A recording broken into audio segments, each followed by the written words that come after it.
درود پاک پڑھنے کے بے شمار فضائل و برکات ہیں۔ کعبے کے بدرالدجا، طیبہ کے شمس الضحیٰ صلی اللہ تعالی علیہ وسلم کا فرمان عالی شان ہے، کل کلام لا یذکر اللہ تعالی فیہ فیبدأ بہ وبالصلاۃ علی فہو ممحوق من کل برکہ، یعنی ہر وہ بات جو اللہ پاک کے ذکر اور مجھ پر درود بھیجے بغیر شروع کی گئی وہ ہر برکت سے محروم اور خالی ہے۔ تو پتہ چلا کہ اگر ہم چاہتے ہیں کہ ہماری باتوں میں برکت آئے، ہمارے کاموں میں برکت آئے، ہم جو کام شروع کریں وہ پورا ہو جائے، ہم اگر کسی کو کوئی بات سمجھا رہے ہیں وہ اسے سمجھ آ جائے، تو ہمیں اللہ پاک کا ذکر اور درود پاک کے بعد وہ بات شروع کرنی چاہیے۔ آپ دیکھیں نارملی اجتماعات میں مبلغین، علماء خطبے میں پہلے اللہ کا ذکر کرتے ہیں، پھر درود پاک پڑھتے ہیں، الحمدللہ رب العالمین والصلاۃ والسلام علی خاتم النبیین۔ اللہ کا ذکر بھی ہو گیا، اللہ کی حمد و ثنا بھی ہو گئی، درود پاک بھی ہو گیا۔ تو اگر ہم اپنی گفتگو میں یہ انداز اپنا لیں، ہم چاہتے ہیں کہ اگر ہماری باتوں میں برکت آئے نا، تو اللہ اور اس کے رسول کا ذکر یہ انشاءاللہ اپنی گفتگو میں شامل کر لیں تو اس کی بڑی برکت ملے گی۔ شاعر بہت خوبصورت انداز میں اس بات کو بیان کرتے ہیں کہ نبی کی شان میں ہو جس قدر درود پڑھو، نبی کی شان میں ہو جس قدر درود پڑھو، محبوں پاؤ گے جنت میں گھر درود پڑھو، جو اپنے کاموں کا انجام نیک چاہتے ہو، ہر ایک کام میں تم پیشتر درود پڑھو، نبی کے صدقے تمہاری مراد ہو حاصل، دعا کے اول و آخر اگر درود پڑھو، ہزار درد کو یہ ایک دوا کفایت ہے۔ بہت سارے پرابلمز ہیں، بہت سارے درد ہیں، سب کی الگ الگ دوا کی ضرورت نہیں، ایک ہی دوا کافی ہے۔ ہزار درد کو یہ ایک دوا کفایت ہے، جو پیش آئے ذرا بھی خطر درود پڑھو۔ تو درود اگر ہماری زندگی میں شامل ہو جائے، مشکلیں آسان ہونا شروع ہو جائیں گی، پریشانیاں دور ہونا شروع ہو جائیں گی۔ اور خاص طور پہ جو شب جمعہ ہے نا، یہ جو جمعرات کی رات ہے، جمعرات کی رات اور جمعہ کا دن یہ خاص درود پاک پڑھنے کا وقت ہے، تو زیادہ سے زیادہ درود پاک کی کثرت کرتے رہا کریں۔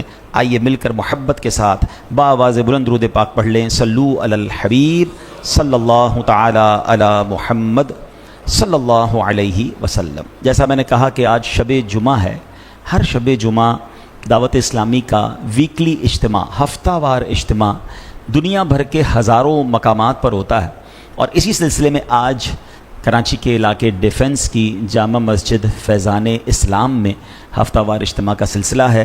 رب کریم ہم سب کا جمع ہونا اپنی بارگاہ میں قبول فرمائے، آج کی رات کی، آج کے اجتماع کی برکتیں نصیب فرمائے۔ جمعرات بھری مراد، یہ ہم بچپن سے سنتے آ رہے ہیں، اور سچی بات یہ ہے کہ ہے بھی ایسا ہی۔ روایتوں میں آتا ہے کہ جمعرات کو جو دعا مانگی جائے وہ دعا قبول ہوتی ہے، تو مرادیں بھر دی جاتی ہیں۔ تو جمعرات یہ جو اجتماع ہے نا، یہ بڑی برکت والی ہے کہ اجتماع بھی ہوتا ہے، پھر ذکر بھی ہے، پھر دعا بھی ہے۔ اللہ رسول کا ذکر کر کے جب بندہ دعا کرتا ہے تو ویسے ہی وہ دعاؤں کی قبولیت میں آسانی ہو جاتی ہے۔ تو اللہ آج کی رات ہماری مرادیں بھر دے، ہماری جھولیاں بھر دے، ہماری مشکلیں آسان فرما دے۔ جو یہاں موجود ہیں، جو لائیو مجھے سن رہے ہیں، اللہ ان سب کی مشکلوں کو آسان فرمائے۔ آج جو موضوع ہے وہ بڑا پیارا ہے، بڑا نرالا ہے، اور یوں سمجھیے کہ بہت کچھ ہمیں اس سے سیکھنے کو ملے گا۔ صحابہ کرام علیہم رضوان میں مختلف طبقات تھے، ٹھیک ہے نا، جیسے 4 خلفائے راشدین ہیں، پھر عشرۂ مبشرہ ہیں، پھر بدری صحابہ ہیں جو اصحاب بدر تھے، بدر کے مارکے میں تھے۔ اسی طرح کچھ وہ تھے جو فتح مکہ سے پہلے ایمان لائے، ایک کیٹیگری وہ بنتی ہے جو فتح مکہ کے بعد ایمان لائے۔ کچھ صحابہ نے 1 ہجرت کی، کچھ صحابہ نے 2 ہجرتیں کی۔ تو علماء نے بہت ساری صحابہ کرام کی کیٹیگریز بیان کی، ان کے فضائل بیان کیے۔ مگر آج جو میں کیٹیگری یا جس عظیم طبقے کا ذکر کرنے جا رہا ہوں، بڑا نرالا طبقہ ہے، صحابہ کرام کا ایک گروہ ہے، چند صحابہ کرام ہیں مگر کمال کے صحابہ کرام ہیں۔ ان کا صبر، ان کی قناعت ہیں، ان کی غربت کے اوپر اللہ کی رضا پر راضی رہنا، اور بالخصوص نبی پاک سے ان کی محبت، اور پھر قرآن میں ان کے فضائل بیان ہوئے۔ وہ کون سے صحابہ ہیں اور یہ کون سا خوبصورت گروہ ہے، میں بتاتا ہوں۔ پہلے انشاءاللہ ایک واقعہ سناتا ہوں۔ حضرت ابو ہریرہ رضی اللہ تعالیٰ عنہ صحابی رسول ہیں، آپ فرماتے ہیں کہ ایک مرتبہ رمضان شریف کا مبارک مہینہ تھا، اور ہم کچھ صحابہ کرام کا معمول یہ تھا کہ روزانہ ہم روزہ رکھتے تھے، اور افطار کے وقت ہمیں کوئی مالدار صحابی رضی اللہ تعالیٰ عنہ اپنے گھر لے جاتے تھے اور ثواب کمانے کے لیے ہمیں روزہ افطار کروا دیتے. سارے غریب تھے, علم دین سیکھنے کے لیے آئے تھے, نبی پاک کے در کے باہر بیٹھے رہتے تھے اور صحابہ افطار کرواتے تھے. کہتے ہیں ایک مرتبہ ایسا ہوا کہ روزہ تو رکھا تھا, افطار کا وقت آ گیا, ہمیں کوئی لینے ہی نہیں آیا. افطار کے وقت کسی نے بھی افطار نہیں کروایا. کہتے ہیں بغیر کھائے پیے پوری رات گزار دی. اگلے دن پھر روزے کی نیت کر لی, یعنی افطار کا کھانا بھی نہیں, سحری بھی نہیں. یقیناً پانی وغیرہ پی لیا ہوگا, افطار کر لیا, مگر کنٹینیو بغیر کھائے پیے دوسرا روزہ شروع ہو گیا. ہم نے سوچا اب کوئی افطار کرائے گا, بیٹھے رہے. دوسرا دن گزر گیا, کوئی افطار کروانے نہیں آیا, کسی نے کھانا نہیں کھلایا, کسی نے دعوت نہیں دی. کہتے ہیں تیسرا روزہ شروع ہو گیا, ہم نے تیسرا روزہ رکھ لیا. تیسرے روزے کا جب افطار کا وقت آیا تو کہتے ہیں اب ہماری بھوک کی شدت برداشت کے قابل نہیں تھی, سب بڑے کمزور ہو گئے. ظاہر اب 3 دن ہو گئے تھے. تو کہتے ہیں کہ اب جب 3 دن سے میں ہم دیکھا نا کہ کوئی کھانا نہیں ملا, تو اب سرکار دو عالم صلی اللہ تعالی علیہ وسلم کی بارگاہ میں حاضر ہو گئے. اب صحابہ کا عقیدہ دیکھیں کہ جب کوئی مشکل آتی تھی تو دربار رسالت میں آ جاتے تھے, لیکن کسی بندے سے نہیں کہا, مانگنا شروع نہیں کر دیا. وہ شاعر لکھتے ہیں نا, کسی کا احسان کیوں اٹھائیں, کسی کو حالات کیوں بتائیں, تم ہی سے مانگیں گے تم ہی دو گے, تمہارے در سے ہی لو لگی ہے. سرکار دو عالم علیہ الصلوۃ والسلام کی بارگاہ میں آئے اور اللہ اکبر, نبی پاک علیہ الصلوۃ والسلام تو شفیق آقا ہیں, لگاتے ہیں اس کو بھی سینے سے آقا, جو ہوتا نہیں منہ لگانے کے قابل. میرے آقا تو سب کو سینے لگاتے, اور یہ تو صحابہ کرام تھے. تو اب جب صحابہ وہاں گئے تو نبی پاک نے فوراً اپنے تمام گھروں میں ازواج مطہرات کو میسج پہنچایا کہ کھانے کو کچھ ہے, کچھ صحابہ بھوکے ہیں. تو جواب آیا کہ جو تھا وہ غریبوں میں بانٹ دیا ہے, ہمارے گھر میں بھی کچھ نہیں ہے.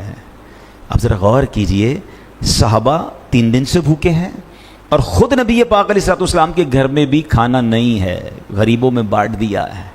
آج میں اور آپ سوچیں کہ کیا کبھی زندگی میں ایسا دن آیا, کتنی بڑی مشکل کیوں نہ آ گئی ہو, کہ 24 گھنٹے کچھ نہ کھایا ہو, روزہ رکھا ہو, افطار ہی نہ ملا ہو. اور یہ 24 گھنٹے کی بات نہیں ہو رہی ہے, 3 دن ہو چکے ہیں. یا کبھی زندگی میں کوئی ایسا دن آیا کہ ہمارے گھر میں آج کھانے کو ایک دانہ بھی نہ ہو؟ اللہ پاک کی رحمت سے سب کا انتظام ہو جاتا ہے, کسی کا کم کسی کا زیادہ. لیکن ہمارے شکوے کتنے ہیں, ہماری کمپلینس کتنی ہیں, ہماری ناشکریاں کتنی ہیں. اور اللہ کے حبیب ہیں صلی اللہ تعالی علیہ وسلم, آپ وہ ہیں جن کے سبب کائنات بنی ہے. انما انا قاسب واللہ یعطی, بخاری شریف کی حدیث ہے. اللہ کے نبی علیہ السلام فرماتے ہیں رب عطا فرماتا ہے, میں تقسیم کرتا ہوں, مگر خود عالم کیا ہے, گو پاس کچھ رکھتے نہیں, مگر دونوں جہانوں کی نعمتیں ہیں ان کے خالی ہاتھوں میں. تو اب نبی پاک علیہ الصلوۃ والسلام کے گھر میں بھی کچھ نہیں ہے, مگر شکوہ نہیں ہے, کمپلین نہیں ہے. اب کیا ہوا, جب کچھ نہیں تھا نا, اب نبی پاک تو میرے آقا ہے نا, نہ کہنا نہیں عادت رسول اللہ کی. تو پیارے آقا نے تمام ان صحابہ کو جمع کیا کہ آؤ میرے پاس آ جاؤ. سب بیٹھ گئے. اب نبی پاک نے اللہ کی بارگاہ میں دعا شروع کر دی, اللہم انا نسألک من فضلک و رحمتک, اے اللہ پاک میں تجھ سے تیرے فضل اور تیری رحمت کا سوال کرتا ہوں. تیری رحمت کا ہم سوال کرتے ہیں. راوی کہتے ہیں ابھی دعا ختم نہیں ہوئی تھی کہ ایک صحابی رسول آئے, بھنی ہوئی بکری اور روٹیاں لے کر آئے اور کہتے حضور یہ کھانا حاضر خدمت ہے. نبی پاک نے سارے صحابہ کو جمع کیا اور انہیں کھانا کھلا دیا. اب اس ایک واقعے سے اگر سمجھنے والے ہوں تو بہت کچھ سمجھنے کے لیے ہے کہ صحابہ کا صبر, صحابہ کا اللہ کی رضا پر راضی ہونا, نبی پاک کا صبر, اور پھر نبی پاک کی اللہ کی بارگاہ میں دعا کرنا. دیکھیں اگر ایک ایک پوائنٹ کو لے کر چلے تو پورا بیان اسی میں ہو سکتا ہے کہ ہمیں کتنا صبر درکار ہے. کبھی نوکری چلی جاتی ہے, کبھی کاروبار ڈاؤن ہو جاتا ہے, کبھی پیسے کم پڑ جاتے ہیں, کبھی کھانا پسند کا نہیں ہوتا ہے, کبھی طبیعت خراب ہو جاتی ہے. شکوہ نہیں, شکایت نہیں. اور لوگوں کو کیوں بتاتے ہیں؟ ہم بعض اوقات لوگوں کو بتا کر اللہ کی شکایت کر رہے ہوتے ہیں. یہ جملہ تھوڑا سا سخت ہے, ہم کہتے نہیں اللہ نے ایسا کیا ہے, مگر بتاؤ نا کیا کس نے. اگر میں کسی کو بتا رہا ہوں یار صبح سے بیمار ہوں, کاروبار بہت ڈاؤن ہے, پیسے کم ہو گئے, تو کس نے کیے ہیں؟ اگر تھوڑا سا اس کو لاجیکلی سمجھے نا, یہ پیسیولی کہتے نہیں زبان سے, مگر عمل سے لوگوں کو بتا رہے ہیں کہ اللہ نے مشکل بھیجی. کیوں بتا رہے ہیں؟ میرے رب نے بہت اچھا رکھا ہے, مجھے کروڑوں سے اچھا رکھا ہے. کتنی بیماریاں ہیں جو میرے اندر نہیں ہیں. میں آپ کو پوچھتا ہوں کہ آپ کے پاس جناب 1 کروڑ روپے ہوں اور آپ کے گردے خراب ہوں, وہ کروڑ روپے اچھے یا وہ گردے خراب والی بیماری خطرناک ہے؟ اگر گردے ٹھیک ہیں پوچھئے اس سے جس کا ڈائلیسس ہوتا ہے، پوچھئے اس سے کہ جس کے گردے خراب ہیں. آج ہمارے ایک بہت ہی کلوز ہمارے بھائی ہیں، میں تو چاہوں گا بھی آپ سب دعا کریں، ہمارے ویورز بھی دعا کریں. ہمارے آفس پہ ہمارے ساتھ ہوتے ہیں ہمارے شیراز اتاری بھائی، آئی سی یو میں ہیں ابھی. میں آ رہا تھا بیان کرنے تو مجھے کہا کہ ڈاکٹرز نے بہت سیریس کنڈیشن بتائی ہے، تو پلیز آپ سب دعا بھی کریں کہ اللہ ان کو شفا عطا فرمائے. اب بتائیں نا، یہ زندگی ہے. اگر کوئی بڑی بیماری نہیں ہے مجھے اور میں گھر میں بیٹھا ہوں، ہاسپٹل میں نہیں ہوں، تو پھر تو میرے سجدے ہی ختم نہیں ہونے چاہیے تھے. ہیں دنیا میں ایک اور ڈیبیٹ ہوتی ہے، چلیں یہ بات چلی ہے تو بتاؤں. ہم لوگ کہتے ہیں ویلتھ ہونی چاہیے، wealthy person is very best, very fortunate. جو مالدار آدمی ہے وہ بڑا خوش قسمت ہے، یہ ہمارا مائنڈ سیٹ ہے. لیکن ویلتھ کہتے کس کو ہے؟ اس پر باقاعدہ ڈیبیٹ ہوتی ہے دنیا میں. ہم سمجھتے ہیں کہ دولت پیسہ ہے، مگر اب دنیا ریسرچ کر کے بتاتی ہے کہ دولت صرف پیسہ نہیں، 5 قسم کی دولت ہوتی ہے. اور سب سے بڑی ویلتھ کیا ہے؟ سب سے بڑی ویلتھ یہ ہے کہ آپ صحت مند ہیں. یعنی پہلی دولت ہی صحت ہے. اور اس کو بالکل سمجھ، 2 اور 2 4 والی بات ہے. آپ کی جیب بھری ہو پیسوں سے اور آپ کے سر میں درد ہو رہا ہے، آپ کے دل میں درد ہو رہا ہے، آپ سے بیٹھا نہیں جا رہا ہے، آپ کیا کرو گے؟ ان پیسوں کو انجوائے کیسے کرو گے؟ آپ کھا نہیں سکتے، کھاتے ہیں تو ہضم نہیں ہوتا. تو پتہ چلا پہلے تو صحت ہے. تو اب اس سے بھی سیکھ لیجئے کہ صحت کا خیال رکھنا ہے. کچھ لوگ پیسے کمانے کے چکر میں صحت برباد کر دیتے ہیں، جب مالدار بنتے ہیں تو بیمار بھی بن جاتے ہیں. تو فائدہ کیا ہوا؟ ساری زندگی لگے رہے مال کمانے، نہ نیند دیکھی، نہ آرام دیکھا، نہ جناب رشتہ داریاں دیکھی، نہ دوست دیکھے، برباد کر دی صحت. وہ پیسے بڑے ہیں، اس کو انجوائے کرنے کی صحت ہی نہیں ہے. تو پہلی دولت ہی صحت ہے. ٹھیک ہے. پھر بتانے والے بتاتے ہیں ریسرچ کر کے کہ دوسری دولت آپ کی فیملی ہے.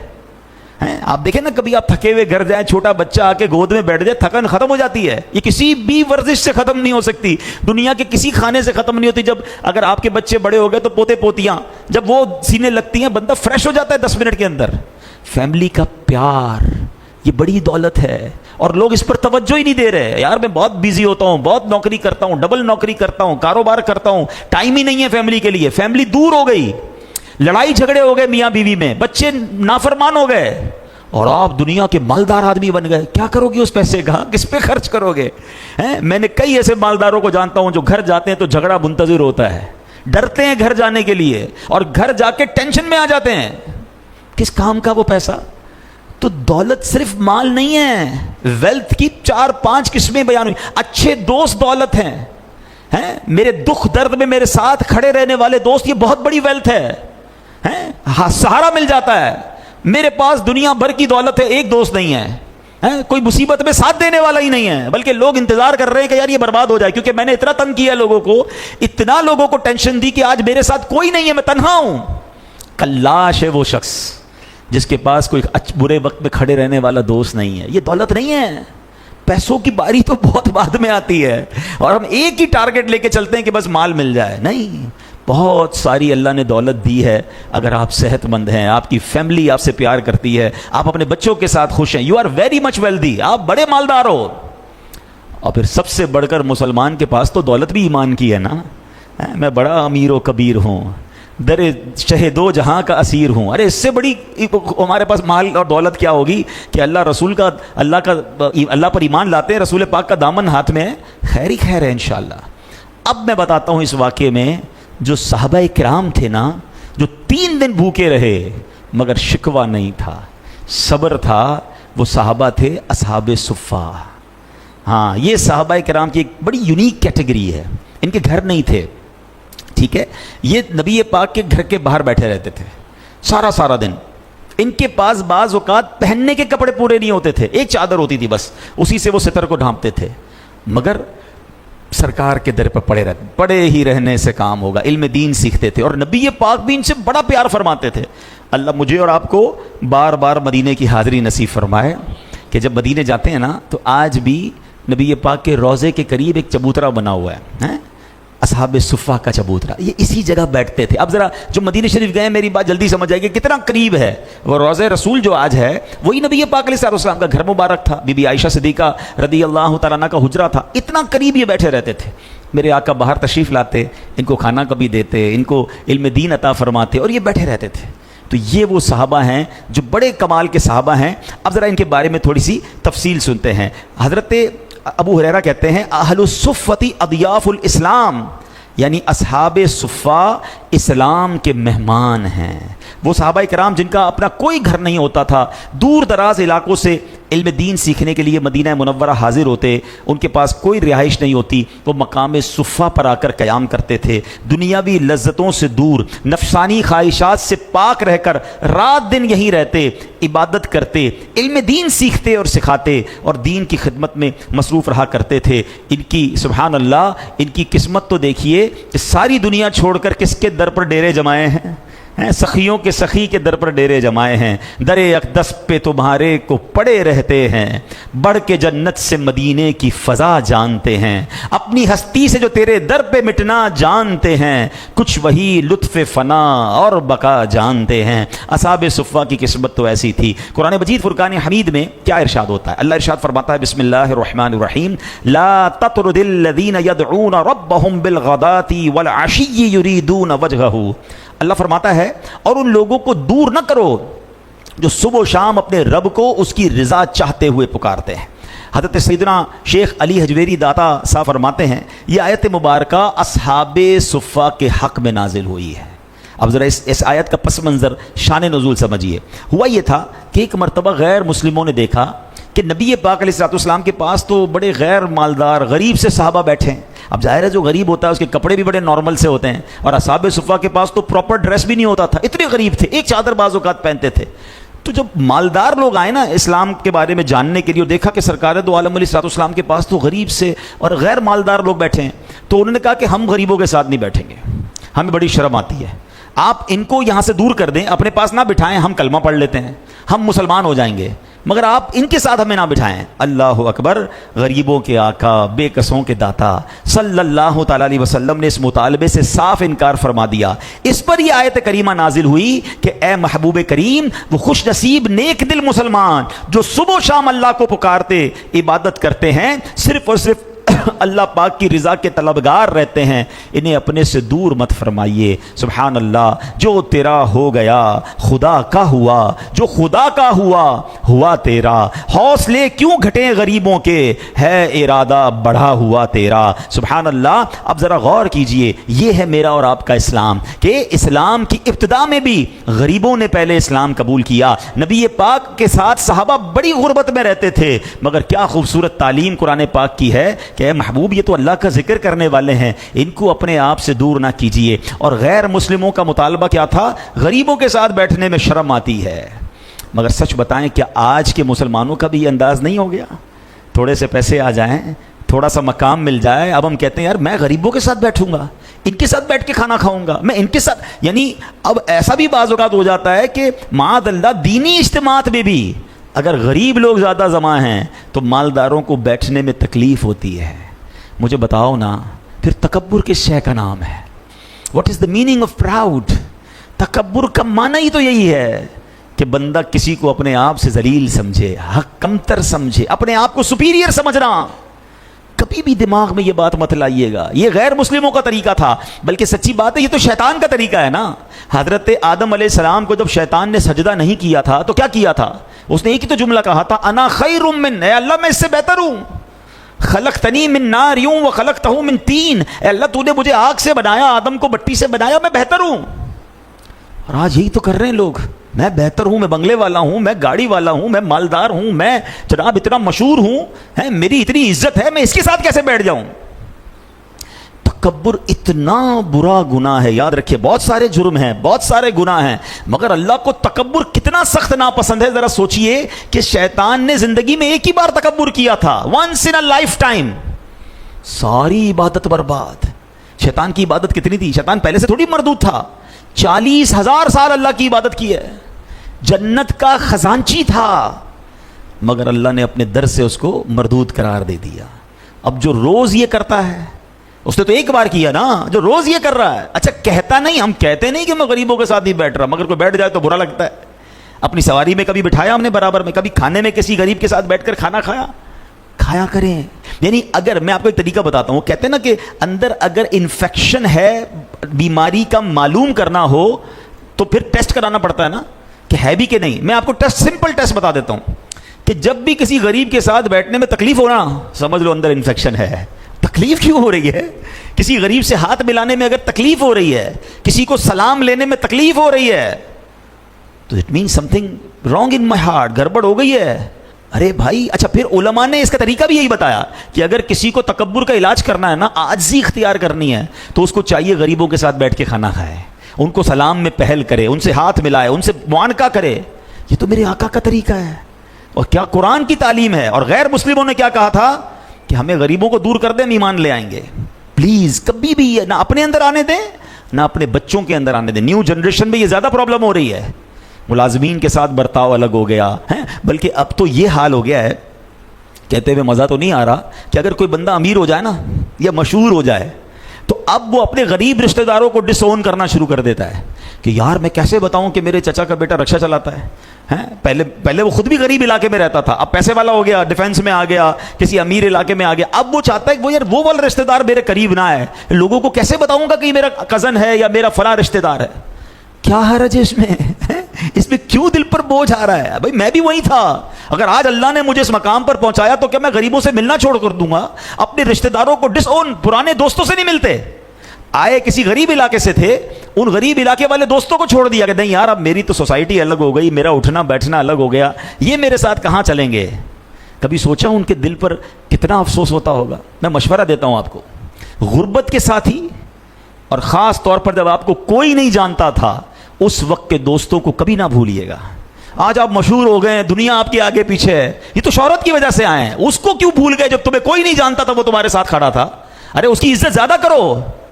جب میرے پاس مال و دولت کی کمی تھی اور کچھ دوست تھے، کچھ رشتہ دار تھے جو میرے ساتھ تھے، اور آج اللہ نے نواز دیا، آج تو بہت سارے لوگ ساتھ ہیں. اس وقت کے لوگوں کو یاد کریں. اللہ سلامت رکھے میرے پیر و مرشد امیر اہل سنت کو. مجھے ان کی ایک بڑی پیاری ادا ہم نے سیکھی ان سے، آپ نے بھی دیکھا ہوگا. امیر اہل سنت آج بھی ان دعوت اسلامی سے محبت کرنے والے لوگوں کو یاد رکھتے ہیں کہ جنہوں نے دعوت اسلامی کے شروع میں دعوت اسلامی کا ساتھ دیا. وہ کہتے ہیں اس وقت تو لوگ ہی نہیں تھے. امیر اہل سنت خود موٹر سائیکل پر بس میں سفر کرتے تھے، کہتے ہیں اس وقت انہوں نے ہمیں ساتھ دیا. آج ان کے لیے 1000 آدمی گاڑی لے کر تیار کھڑا ہے کہ حضرت تھوڑا قدم رکھ دیں. کہتے ہیں یہ تو اور وقت ہے نا، وہ جو وقت تھا وہ مجھے یاد ہے اور ہم نے دیکھا ان کا انداز. تو اللہ مجھے بھی، آپ کو بھی، پرانے وقتوں کے دوستوں کو بھی، رشتہ داروں کو بھی، مددگاروں کو بھی یاد رکھنے کی توفیق عطا فرمائے. اور کبھی بھی یہ مت کیجئے گا کہ یار غریب کے ساتھ میں کیسے بیٹھوں، یہی تو تکبر ہے. آگے سنیے اصحاب صفہ کی ایک اور فضیلت. اللہ نے قرآن پاک میں ان کے بارے میں اور کیا فرمایا؟ وَإِذَا جَاءَكَ الَّذِينَ يُؤْمِنُونَ بِآيَاتِنَا فَقُلْ سَلَامٌ عَلَيْكُمْ كَتَبَ رَبُّكُمْ عَلَى نَفْسِهِ الرَّحْمَةِ. ترجمہ کنز العرفان. اور جب آپ کی بارگاہ میں وہ لوگ حاضر ہوں جو ہماری آیتوں پر ایمان لاتے ہیں تو ان سے فرماؤ تم پر سلام، تمہارے رب نے اپنے ذمہ کرم پر رحمت لازم کر لی ہے.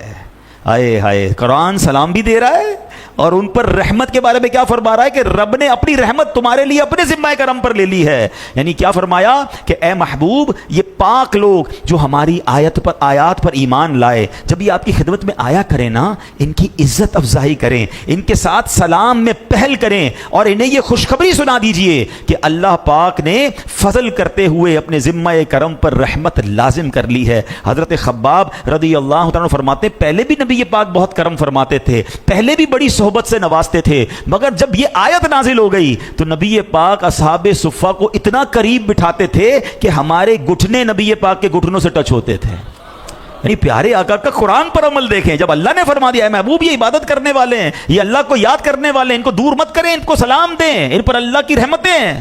اب اللہ کے حبیب علیہ الصلوۃ والسلام جو ہیں ان اصحاب صفہ کو اور قریب کرتے تھے. وہ شاعر لکھتے ہیں نا، جب تک بکے نہ تھے تو کوئی پوچھتا نہ تھا، تم نے خرید کر مجھے انمول کر دیا. ایک اور مقام پر رب کریم نے اصحاب صفہ کی شان بیان کی. آپ دیکھیں یہ کیسے صابرین صحابہ ہیں. میں 2 آیتیں سنا چکا ہوں، اب تیسری آیت سنیے جن کا ذکر قرآن میں ہے، جن کے فضائل قرآن میں ہیں. اللہ قرآن میں بیان فرماتا ہے، بسم اللہ الرحمن الرحیم، وَاصْبِرْ نَفْسَكَ مَعَ الَّذِينَ يَدْعُونَ ربهم بالغداة والعشي يريدون وجهه ولا تعد عيناك عنهم. آسان ترجمہ قرآن کنز العرفان. اور اپنی جان کو ان لوگوں کے ساتھ مانوس رکھ، اللہ اپنے حبیب سے کیا فرما رہا ہے؟ ان کے ساتھ اپنی جان کو مانوس رکھ جو صبح و شام اپنے رب کو پکارتے ہیں، اس کی رضا چاہتے ہیں، اور تیری آنکھیں انہیں چھوڑ کر اوروں پر نہ پڑے۔ اللہ اکبر۔ اب کیا فرمایا؟ وَاصْبِرْ نَفْسَكَ، اے محبوب خود کو اصحاب صفہ کے ساتھ مانوس رکھیے، وَلَا تَعْدُ عَيْنَاكَ عَنْهُمْ، اپنی مقدس مبارک نگاہیں ان سے مت ہٹائیے۔ اللہ اکبر۔ نبی پاک کو قرآن حکم دے رہا ہے، رب حکم دے رہا ہے کہ اے محبوب انہیں نظروں میں رکھیے، ان پر اپنی نگاہ رحمت جاری رکھیے۔ صحاب صفہ کی قسمت پر ہماری جانیں قربان۔ آج 1400 سال بعد والے ہم مسلمان کیا چاہتے ہیں کہ ایک نگاہ کرم پڑ جائے، ایک بار توجہ ہو جائے، ایک بار سرکار کی نگاہ پڑ گئی۔ وہ کہتے ہیں نا شاعر، یاد رکھو اگر اٹھ گئی ایک نظر، جتنے خالی ہیں سب جام بھر جائیں گے۔ میرے آقا کی نگاہ پڑنا، اٹھ گئی جس پہ رحمت پہ بخشا گیا، جس طرف اٹھ گئی دم میں دم آ گیا، پڑ گئی جس پہ محشر پہ بخشا گیا، رخ جدر ہو گیا، زندگی پا گیا۔ اس نگاہ عنایت پہ لاکھوں سلام۔ ایک بار کسی پر نگاہ پڑ جائے اس کے کام بن جائیں۔ اصحاب صفہ کے بارے میں قرآن فرما رہا ہے محبوب ان سے نگاہیں نہیں ہٹانی ہیں، ان پر نگاہیں رکھنی ہیں، ان پر خاص توجہ رکھنی ہے۔ کاش اصحاب صفہ کے صدقے ہم گناہگاروں پر بھی کرم ہو جائے، ہم پر بھی ایک ایسی نگاہ پڑ جائے۔ وہ شاعر لکھتے ہیں نا، خوشا قسمت وہ دم بھر کو جو نظر زندگی بخشیں، خوشا قسمت وہ دم بھر کو نظر زندگی بخشیں، یہ عالم زندگی کا زندگی بھر ہو تو کیا کہنا۔ سبحان اللہ۔ اب یہاں ایک اور بات، اصحاب صفہ کے بارے میں قرآن نے کیا کہا؟ وَاصْبِرْ نَفْسَكَ، اے محبوب خود کو اصحاب صفہ کے ساتھ مانوس رکھیں۔ اب نبی پاک علیہ الصلوۃ والسلام پہلے تو کرم فرماتے تھے، اب پیارے آقا علیہ الصلوۃ والسلام نے جب یہ آیت نازل ہوئی نا تو آپ کا بیٹھنا اٹھنا ہی اصحاب صفہ کے ساتھ ہو گیا۔ یعنی نبی پاک ان کے ساتھ بیٹھتے تھے، کہیں جانا ہوتا تشریف لے جاتے، پھر آ کر وہیں تشریف فرما ہوتے تھے ہیں، اور جب تک اصحاب صفہ اٹھ کر نہیں جاتے تھے سرکار دو عالم علیہ الصلوۃ والسلام ان کے پاس بیٹھے رہتے، میرے آقا بھی کہیں نہیں جاتے تھے۔ ہائے ہائے ہائے، اصحاب صفہ کے بارے میں بہت کچھ سنا تھا، مگر یہ جو قرآن پاک کی آیات کے ذریعے سن رہے ہیں ان سے محبت میں اور اضافہ ہو گیا ہے کہ یہ کیسے لوگ ہیں جن کے ساتھ نبی پاک کو کہا جا رہا ہے کہ ان کے ساتھ مانوس ہو جائیں، اپنی نگاہوں میں انہیں رکھیں، ان کو اپنے آپ سے دور نہ کریں۔ لیکن وجہ کیا تھی؟ قرآن کہتا ہے یدعون ربہم بالغداۃ والعشی یریدون وجہہ، صبح و شام اپنے رب کو پکارتے ہیں اور اس کی رضا چاہتے ہیں۔ یہ چیز یاد رکھنی، اگر اللہ کی رحمتیں چاہیے نا تو یہ وصف ہے اصحاب صفہ۔ Why they are so much superior? Because وہ عبادت کرتے تھے صبح و شام، صبح و شام اللہ کو پکارتے تھے۔ میں اور آپ اب اپنے بارے میں سوچیں، ہم کیا کرتے ہیں؟ وہ غریب ہیں، پہننے کو کپڑے نہیں ہیں، کھانے کو کھانا نہیں ہے، رہنے کو گھر نہیں ہے، مگر صبح و شام اللہ رسول کی باتیں ہیں، صبح و شام علم دین، صبح و شام عبادت۔ میرے پاس کپڑے بھی ہیں، گھر بھی ہیں، کھانا بھی ہے، پیسے بھی ہیں، اور نمازیں بھی قضا ہو رہی ہیں۔ ایسے کتنے لوگ ہوں گے ہیں؟ نمازیں پڑھی بھی تو کوئی سنت پڑھنے کا ٹائم نہیں، نفل تو ویسے ہی نہیں پڑھتے، کتنی تلاوت کی ہم نے، کتنا اللہ کا ذکر کیا، وہ صبح و شام اللہ کی عبادت کر رہے ہیں اس غربت کے عالم میں۔ اور میری سہولت کے اندر عبادتوں کا عالم کیا ہے ہم سب اپنے بارے میں جانتے ہیں۔ جو نماز نہیں پڑھتے وہ سوچیں، جو قرآن نہیں پڑھتے وہ سوچیں، جو اللہ رسول کا ذکر نہیں کرتے وہ سوچیں، اتنی آسان زندگی ہوتے ہوئے، اور ان سے رب کیسا راضی۔ آپ انعام سمجھ رہے ہو؟ میں سمجھتا ہوں اس سے بڑا دنیا میں انعام کیا ہو سکتا ہے کہ اللہ اپنے حبیب سے فرما رہا ہے کہ اے حبیب ان کے ساتھ رہیے، ان پر اپنی نگاہ رکھیے، ان کو دور مت کیجیے۔ تو صبح و شام اللہ کی عبادت کرنے والوں سے رب راضی ہوتا ہے۔ مگر عبادت کے ساتھ ایک اور قرآن نے خوبصورت بات کی ہے جو بھی وہ بھی سیکھنی ہے مجھے اور آپ کو۔ کیا فرمایا؟ یریدون وجہہ، یہ عبادت تو کرتے ہیں مگر کس لیے؟ اللہ کی رضا کے لیے، اللہ کو راضی کرنے کے لیے، اور کوئی مقصد نہیں ہے۔ میں عبادت اس لیے کروں کہ نمازی کہلاؤں، میں صدقہ خیرات اس لیے کروں کہ سخی کہلاؤں، نہیں، اللہ کی رضا کے لیے، اللہ راضی ہو جائے۔ اللہ مجھے اور آپ کو ایسی عبادت نصیب فرمائے جو فقط رب کریم کی رضا کے لیے ہوں، اخلاص ہو اس میں۔ حضرت ابو ہریرہ رضی اللہ عنہ جو اصحاب صفہ میں سے ہیں، اپنے واقعات بیان کرتے ہوئے اپنے شاگردوں کے واقعات بیان کرتے کہ ایک دن ایسا آیا کہ ہم اصحاب صفہ کے پاس پرانی چادریں ہوتی تھیں۔ یہ واقعہ حضرت ابو ہریرہ اپنے شاگردوں کو سنا رہے ہیں کہ ہم اصحاب صفہ کے حالات کیا ہوتے تھے۔ کہتے ہیں ہمارے پاس پرانی چادریں ہوتی، انہی سے جسم کو ڈھانپتے تھے، اس کے علاوہ پہننے کو کپڑے نہیں ہوتے تھے، پیٹھ سیدھی رکھنے کی مقدار چند لقمے کھانے کے ملتے تھے، اور اس کو بھی بعض اوقات عرصہ گزر جاتا تھا۔ ہم اپنے پیٹ پر پتھر باندھتے تھے اور اوپر کس کر کپڑا لپیٹ لیا کرتے تھے۔ ایسی بھوک میں وقت گزارا ہے۔ ایک بار کہتے ہیں حضرت فضالہ بن عبید رضی اللہ تعالیٰ فرماتے ہیں کہ ایک مرتبہ نبی پاک علیہ الصلوۃ والسلام نماز پڑھا رہے تھے. دوران نماز اصحاب صفہ اتنی بھوک میں تھے کہ ان میں سے کئی صحابہ شدت بھوک سے گرے اور گر کر بے ہوش ہو گئے. آپ بھوک کا عالم سوچیں کہ اچھا پھر اس میں ایک اور خوبصورت بات,